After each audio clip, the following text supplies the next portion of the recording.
Thank you for tuning in to the Convention of States Michigan podcast. I am your host, Robin Riddell. And I am your co-host, Kelly Olford.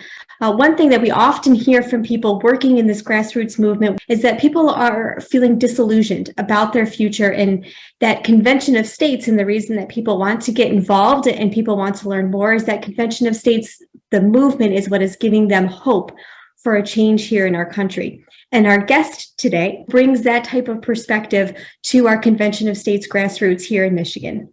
Thank you, Kelly. I am pleased to introduce you to our guest today, Kassity Gibbins. Kassity is a state content writer. She lives in Shelby Township. She works full-time and is about to become a new mom. Kassity, the first time I participated in a comms team meeting and I saw you on the call and I listened to you, I was impressed to see a much younger person than myself get involved in a movement like this. Your participation gave me hope for the future because I can only carry this so far and the rest will be done with other generations. So tell us, what motivated you to become a volunteer for Convention of States? I think exactly what you just said. I mean, I kind of realized that it is up to my generation. We're the next ones to grab that torch. So if people from my generation don't decide to stand up and fight for America, we're going to lose her. And I've said so many times that I don't feel represented. I feel like politicians don't care about any of us. Doesn't matter what side of the aisle they're from. I feel like we've been seeing this for years now. Sorry. For years now. And, this isn't new. But I think those are my two biggest reasons for sure. Plus, I have to think about not only my future, but my children's future and what I want for them. So if I don't do something, then I feel like I can't really say something either, Can't complain when you don't try.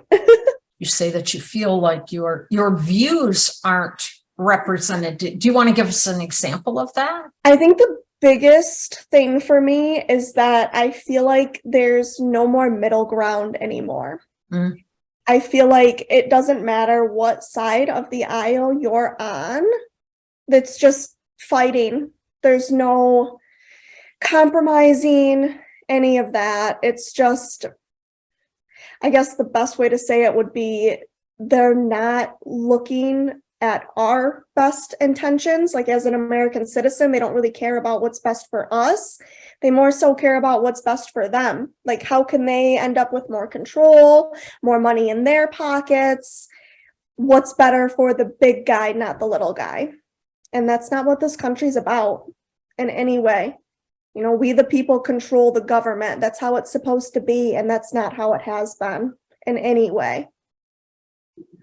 And in your young, short years, you've recognized that. Mm-hmm. Yeah, I think that's, I don't know. I think that is honestly the biggest thing that my generation fails to see at this point is we're too busy fighting each other to realize that we should be fighting against them. Like we're neighbors. We're supposed to support each other. We're American citizens. We're all one. It doesn't matter what side you're on. It doesn't matter what you think about certain topics. It doesn't matter if you disagree on things. None of that matters. What matters is at the end of the day is that we all have the same exact rights here. We're all American citizens and we all need to stand together. There's a lot of division. And I think that's why the government is winning the way that it is right now, is because they just divide. And we're fighting each other instead of who's actually hurting us. Yeah, lack of common ground, no compromise. It is pretty tough. Mm-hmm. Is there anything that you, Kassity, kind of contribute your perspective to, or your insight, your knowledge, your parents, your upbringing, your education? Is there something that stands out from your background that you kind of give credit to having the perspective and the insight that you do? Yes and no. I say no only because politics or anything involving that sort of nature was never pushed on me. You know, I never knew whether my mom was a Democrat or a Republican. I never knew anything like that. We didn't talk about things like that. We more so talked about our founding as a country, you know, so I was kind of left to make my own decisions. So I guess this is where I would turn to and say yes, because my mom gave me the freedom to choose.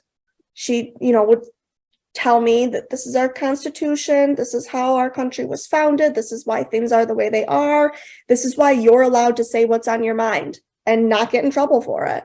In other countries, you can't do that. You know, she explained things to me so that I understood. And she explained how we are an experiment here. You know, our founders fought for this. They risked everything for this. And she basically taught me freedom is the best thing ever. And I still agree with that statement. So I would say, yeah, right. So I would say yes in that sense for sure. When my mom actually found out I was getting involved with Convention of States, she was really proud of me. She was like, wow, I didn't really expect that from you. I think it definitely is her. I know you mentioned education. I would say no to education. I feel like education failed me in that aspect. And, you know, that's not to say that every school, whatever, is like this, but I feel like a lot of our history when it comes to our country's founding isn't true, for lack of a better word. I feel like a lot of it is falsified. I just do. I will say, when I was in high school, I was probably a freshman or a sophomore. I was told that I needed to write an article. I think I got to pick the topic, in all honesty. It's been years, so I'm not 100% sure, but I do know my topic was women's right to vote. And I was taught in school that women wanted the right to vote, and I was told that, you know, you have to use these websites, whatever, blah, blah, blah, to write your paper. And I was like, okay, that's kind of weird. And when I went home and started writing it at home, I decided I didn't want to just use those websites, because why are you going to tell me to research something? Right? It's supposed to be a research paper. So I started looking at other sites and stuff, and I found that women actually really didn't want the right to vote, because that meant that they had to go to work, and that meant that they had to do all of these other things. And they're like, don't really know about that. So that was actually a battle with women back and forth, whether they wanted the right to vote or not. And they were kind of split on that. So that is the one thing I will say education did do for me, because it made me research and realize, wait a second, maybe I'm being lied to. Wow. So, Wow. You questioned it yeah. versus someone like me who just took it for granted because they were authority and yes, ma'am, no, ma'am. And that was the truth. You and I, in the last couple of days, have looked at an article that talks about the age of the signers of the Declaration of Independence. And I've always said, I think the history books did us wrong, because all the pictures we see look, it's all men. That part is true, but they all look old. They look very old with their hair and their little short pants and their ruffly shirts and stuff like this. But as you and I looked at, even Thomas Jefferson was only 33 years old, and there were other signers who were 26, 27, 28. So history makes us think that it was a bunch of old guys like Ben Franklin, and he was in his 70s, when it was a whole lot of younger people from your generation. I don't want to say your generation, but you know what I mean. People of a similar age, they took on this huge responsibility of shaping our country. Now, the question is, to me, I see you as a standout? And I know there are others like you, but do you think that the idea is not there yet about getting involved with our country? Where does this apathy come from? It's a tough question.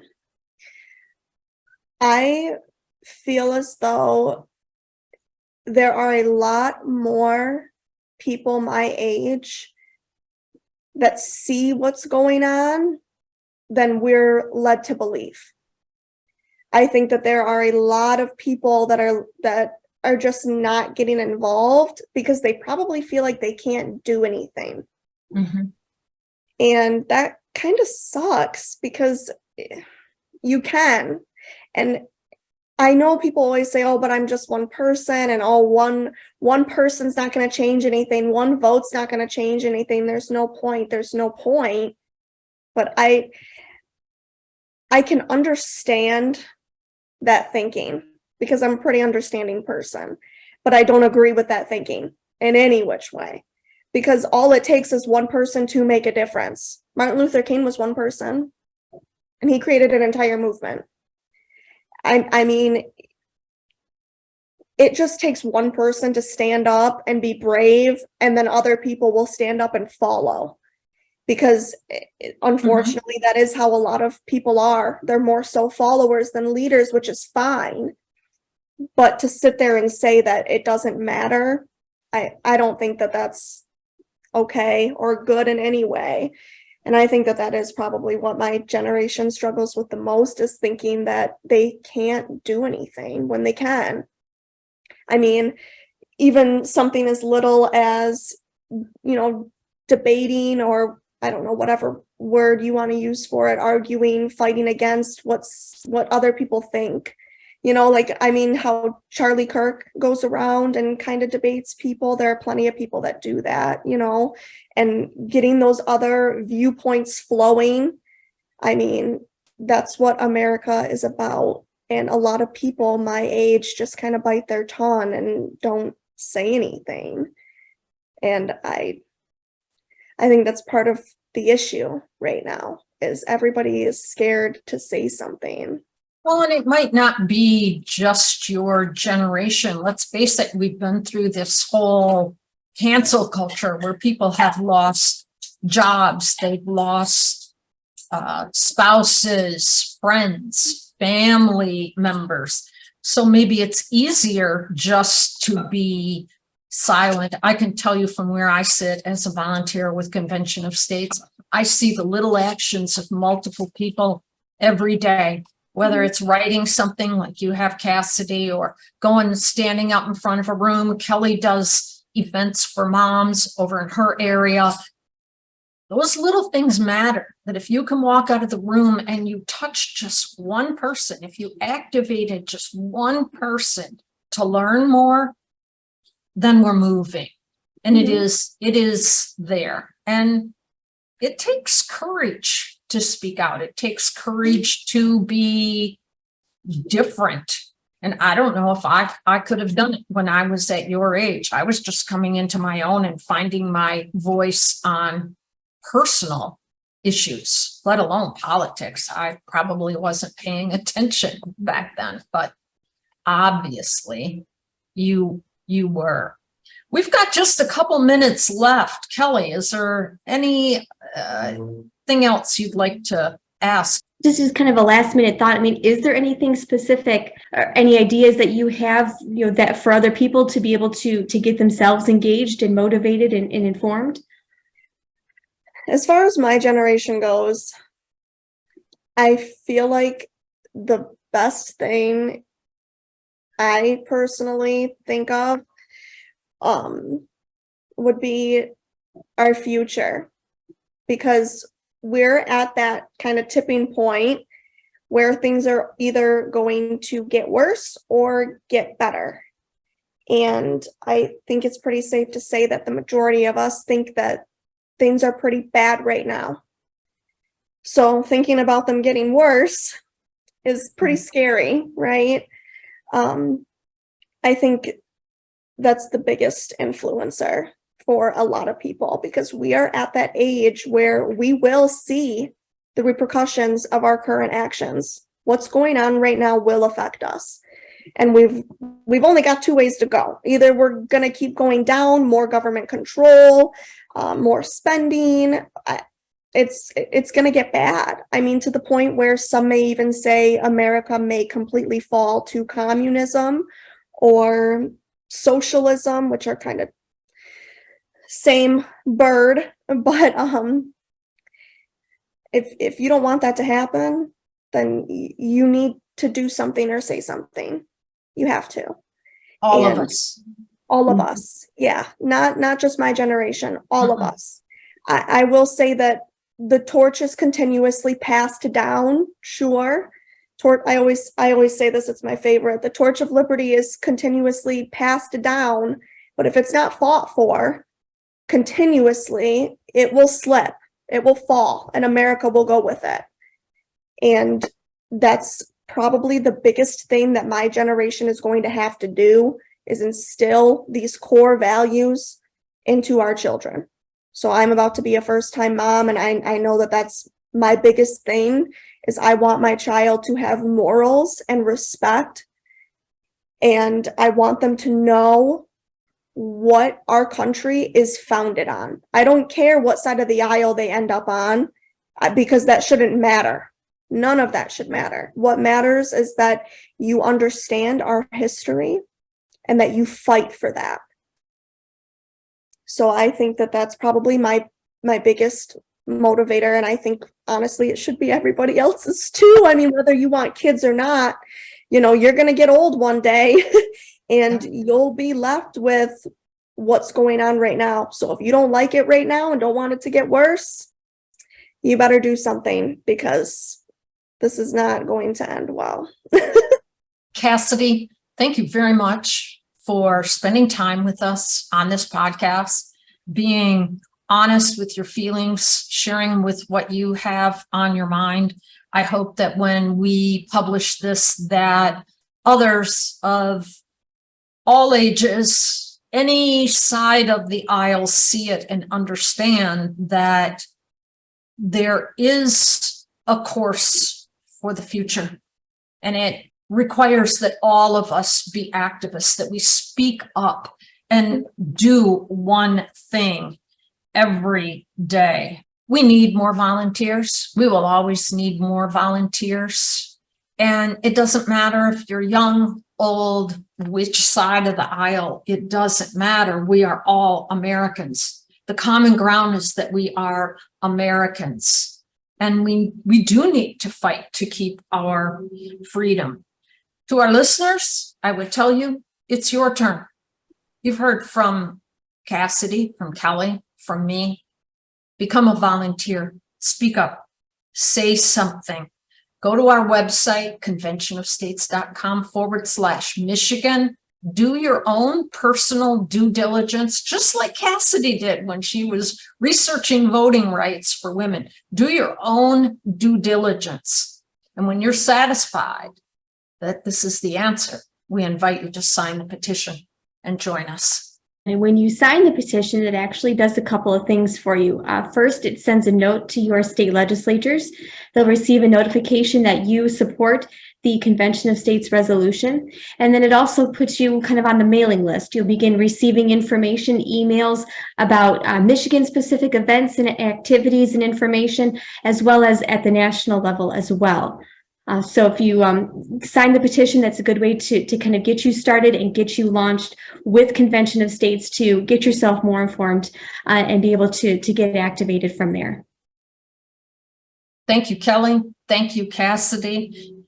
If you have questions based on this podcast, you can email us. We'll answer them. We might even build a whole podcast around it. You can email us at askmi@cosaction.com.